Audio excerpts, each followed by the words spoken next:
Hello, this is Brian Shannon from AlphaTrends.net. Today is Tuesday, the 29th of January, 2008, and the market's closed. S&P 500 did finish with a gain again today. It was up 78 cents, or about 0.6%.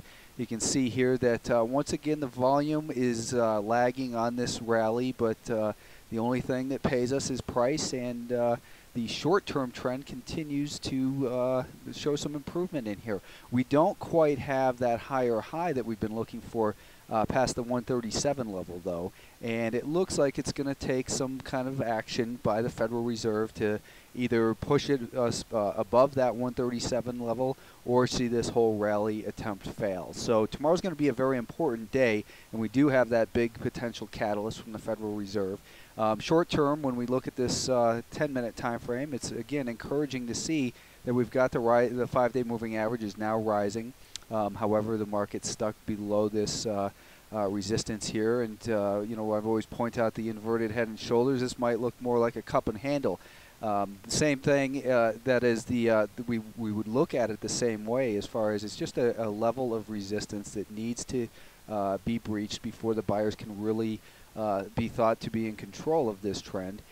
But the buyers are showing their impatience by testing this level of resistance more frequently, and the fact that the higher low that we saw right here at 132 shows that not only are they being more aggressive price-wise, but I'm sorry, time-wise, but price-wise as well. So the buyers are getting more aggressive in here on the short-term time frame. However, the bigger term picture usually wins in these cases where we have these short-term battles. So continue to be very aware that this market has the potential to continue lower, and this is the path of least resistance on the daily time frame is obviously still in a downtrend. We've got these August lows that are still you know, holding the market captive, I think, at this point. But getting above that level could change the short-term psychology that we might be able to continue to rally up towards some of the levels we've been talking about, such as maybe the 143, 144 level, near where we see that declining 50-day moving average. Still, even if we get a rally up towards that level, you have to view it as a rally within an overall downtrend. We've got the 50-day moving average, which is declining, and it's also below the declining 200-day moving average. Big rallies do occur within downtrends, but they generally fail, so just be aware of that. We did see that the downtrend line that's been intact since the beginning of the year was violated today, but the more important level of resistance is going to continue to be this 137 level. A trend line break doesn't mean a reversal. All it means is the rate of change of momentum, or the rate of momentum has changed, and that you know, we're not seeing this downward bias on the short-term time frame. So we've got right now very mixed picture, very mixed signals, and we continue to be in an overall volatile environment because of the earnings reports. I'm sure you saw that VMware, which I had posted a video on my blog this morning about, warning people to stay away from looking for a bounce, and you can see that stock closed right near the lows of the days and well below the daily VWAP. There was very few people that bought this stock. You would have had to buy it in the last 2 or 3 minutes of the day to make money, but anyone who bought that stock in there is losing money. So stay away from stocks like this. They are broken. They are damaged goods. The S&P 500 is damaged goods too, but if you're a trader, you're looking to make a living from the market, you've got to drill down to these shorter term time frames to look for the intraday opportunities, but be aware of the bigger risk on the larger time frames. So today it was kind of a choppy day, but you can overall view it as a constructive day, but we want to remain suspicious of it because of the lighter volume once again. Semiconductors continued to deteriorate a little bit. They were down at 0.5% here today, still holding within that overall range, and again, 365, I don't think you want to go anywhere near this on the long side, even as a short-term trade, until it can get above and stay above that 365. Above 365, maybe we get a little bit of a rally to unfold that brings it up towards that 50-day moving average. It's not a call, but it's a possibility of what may happen. We do have these higher lows in here, so right now I think that this 353, but more importantly 350, is the key area to look for as far as support.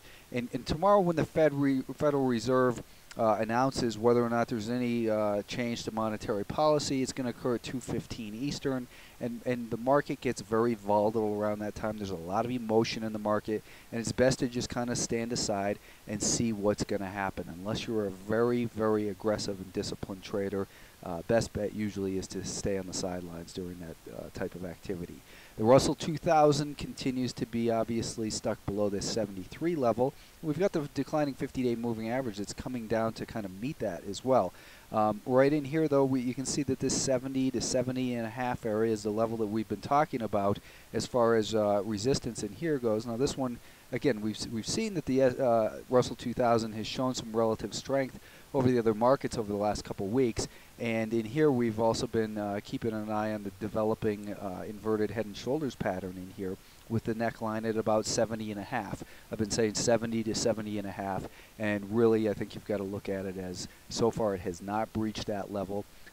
Again, measuring from 65 conservatively up to the neckline, that could give us a potential target up near 75. But again, don't be blinded by an upside target such as that, because we've got this $73 level that is going to be much more important as far as potential resistance for this market on that way higher if it gets there. Encouragingly, on the 10-minute time frame, we do still see that this 5-day moving average is rising, so that's good to see. And you can see more clarity to this pattern in here right now as well. But again, the 70 and a half area is what the market's going to have to get above and then hold above for, I'd say, at least a half hour to an hour before you can really think that this market has the possibility of continuing to move higher. I'd really like to see maybe a shakeout down towards that 5-day moving average. Be aware of that possibility tomorrow after the Fed. There's all kinds of different scenarios. You want to just kind of be aware of any type of situation as far as what may develop. This is going to be the key level for support down near about 67.50. So as long as the market can hold above 67.50 tomorrow, I think that it ought to be pretty decent shape and maybe be able to recover a little bit further in here. But again, the larger term time frames always take precedence. Any rally that does unfold from here is still within the context of this larger decline that's taken place since middle of last year. And they say the average bear market lasts 18 months. So now we're only about 8 months into it. So time-wise, historically in that, it doesn't suggest that we're near a bottom, but you never know. Bottoms are only known in hindsight.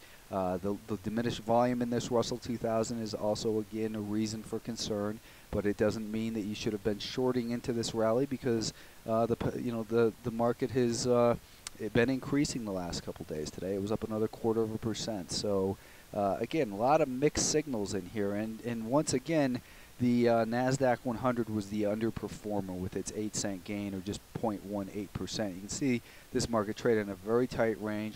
We've got this 5-day moving average has flattened out, and it actually looks like it's starting to turn higher. That's not a buy signal by any means. We've got this little level of resistance at about 44.70, and then we've got the more important level is really 46.30, 46.50. Is a much more important level for this market.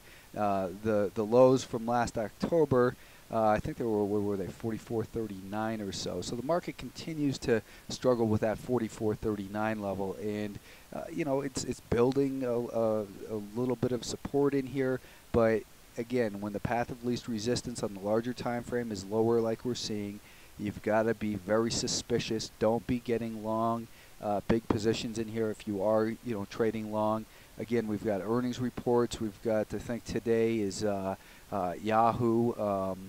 So there's a lot of volatility still. Manage risk. That's the #1 job of a trader.